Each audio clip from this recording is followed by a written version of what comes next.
ఇక సీఎం రేవంత్ మరికాసేపట్లో ఢిల్లీకి బయలుదేరుతున్నారు. 2 రోజుల పాటు హస్తినలో ఆయన బిజీగా గడుపుతారు. ఈ పర్యటనలో భాగంగా ఏఐసీసీ అగ్రనాయకులను రేవంత్ కలుస్తారు. అటు పలువురు కేంద్ర మంత్రుల అపాయింట్మెంట్లను తెలంగాణ సీఎంఓ కోరింది. ఈ పర్యటనలో భాగంగా పలు రాష్ట్ర ప్రాజెక్టులకు సంబంధించి నిధులు మంజూరు చేయాలని కేంద్ర మంత్రులను కోరనున్నారు.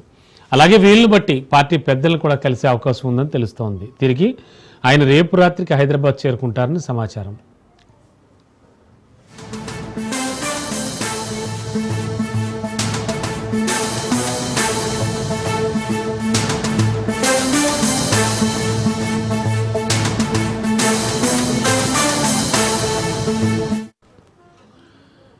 తెలంగాణ సీఎం రేవంత్ రెడ్డి మరి కాసేపట్లో ఢిల్లీ బయలుదేరుతున్నారు. అక్కడ కేంద్ర ప్రభుత్వ పెద్దలందరినీ కలుస్తారు. అలాగే కాంగ్రెస్ అధిష్టానాన్ని కూడా కలిసేటువంటి అవకాశం ఉంది అంటున్నారు. తిరిగి రేపు సాయంత్రం ఆయన తిరుగు ప్రయాణమై హైదరాబాద్ చేరుకునేటువంటి అవకాశం కూడా కనిపిస్తోంది. రాష్ట్రానికి రావాల్సినటువంటి నిధుల మంజూరు, ఈ వ్యవహారాలన్నీ కూడా వాటి కోసం మాట్లాడడానికని సీఎంఓ ఆల్రెడీ కేంద్ర మంత్రుల పర్మిషన్స్ కూడా తీసుకోవడం జరిగింది. ఈ నేపథ్యంలో సీఎం రేవంత్ రెడ్డి పర్యటన ప్రాధాన్యాన్ని సంతరించుకుంది. ఇక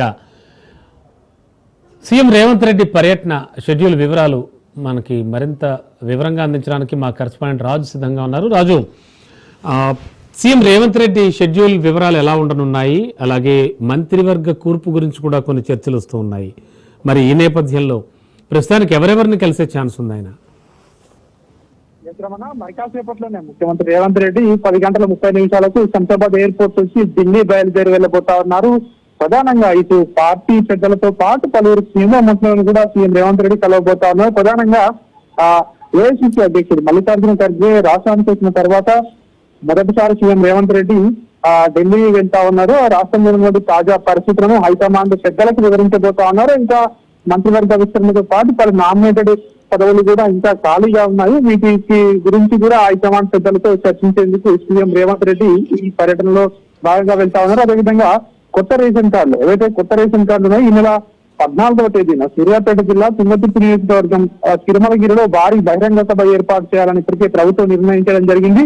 దీనికి సంబంధించి ఏఐసీసీ అగ్రనేతలు రాహుల్ గాంధీ గాని ప్రియాంక గాంధీలను గాని ఈ యొక్క రేషన్ కార్డుల పంపిణీ కార్యక్రమానికి ఆహ్వానించే అవకాశం కూడా మనకు కనిపిస్తా ఉంది. ప్రధానంగా పార్టీలో ఉన్నటువంటి ప్రస్తుత పరిస్థితులు, ఏ విధంగా పార్టీలో కొన్ని గ్రూపులు అని చెప్పేసి కొన్ని రోజులుగా వార్తలు అయితే వస్తా ఉన్నాయో, పార్టీ నేతల మధ్య ఉన్నటువంటి అంతర్గత విభేదాలు కావచ్చు, ఇతర అంశాలన్నీ కూడా అధిష్టాన పెద్దలకు వివరించే అవకాశం కనిపిస్తా ఉంది. ఇంకా అనంతరం కొంతమంది కేంద్ర మంత్రులను కూడా కలిసే అవకాశం కనిపిస్తా ఉంది. ఇప్పటికే రాష్ట్రంలో యూరియా కొరత అధికంగా ఉంది అని చెప్పేసి ఒకవైపు పెద్ద ఎత్తున ప్రతిపక్షాలు ప్రభుత్వాన్ని ఎప్పటికప్పుడు విమర్శలు చేస్తా ఉన్నటువంటి పరిస్థితి కనిపిస్తా ఉంది.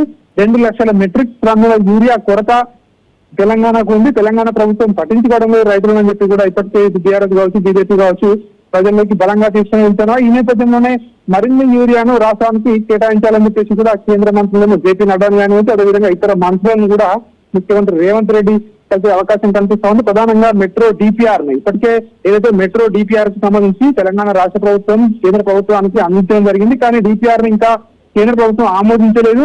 ఈ మెట్రో విస్తరణకు సంబంధించి డిపిఆర్ ని కూడా ఆమోదించాలని చెప్పి కూడా కేంద్ర ప్రభుత్వాన్ని విజ్ఞప్తి చేసే అవకాశం కనిపిస్తా ఉంది. ఇక త్రిపుల్ కు సంబంధించి సౌత్ అలైన్మెంట్ ఇంకా కూడా పెండింగ్ లోనే ఉంది. దానికి సంబంధించి భూసేకరణ కావచ్చు, అదేవిధంగా ఇతర అనుమతుల విషయంలో కావచ్చు, దానికి సంబంధించి కూడా హైకమాండ్ ఏదైతే కేంద్ర ప్రభుత్వం దృష్టికి తీసుకెళ్లే అవకాశం కనిపిస్తా ఉంది. దీనికి సంబంధించి నిధుల మంజూరు కావచ్చు, ఇతర ప్రాజెక్టులకు సంబంధించి రాష్ట్రానికి రావాల్సినటువంటి పెండింగ్ నిధులు, ఇతర అంశాలకు సంబంధించి హైకమాండ్ పెద్దల దృష్టికి ఏదైతే కేంద్ర ప్రభుత్వ పెద్దల దృష్టికి తీసుకెళ్లే అవకాశం కనిపిస్తా ఉంది. ప్రధానంగా తెలంగాణకు ఇంకా కూడా ఏవైతే కొన్ని పథకాలకు అదనంగా నిధులు కేటాయించాలని చెప్పి కూడా ఇప్పటికే ఏదైతే రాష్ట్ర ప్రభుత్వం భావిస్తా ఉంది, అన్ని కూడా కేంద్ర ప్రభుత్వం దృష్టికి తీసుకెళ్లి మంత్రులతో భేటీ సందర్భంగా ఆయా విజ్ఞాపనలు చేసే అవకాశం అయితే కనిపిస్తా ఉంది. ఈ రోజు రేపు 2 రోజుల పాటు సీఎం రేవంత్ రెడ్డి ఢిల్లీలో పర్యటించి ఇటు పార్టీ పెద్దలతో పాటు కేంద్ర ప్రభుత్వ పెద్దలను కూడా కలిసి రాష్ట్రానికి రావాల్సినటువంటి నిధులకు సంబంధించి మంత్రులను కలిసే అవకాశం కనిపిస్తా ఉంది. Ramana, okay, thank you Raju.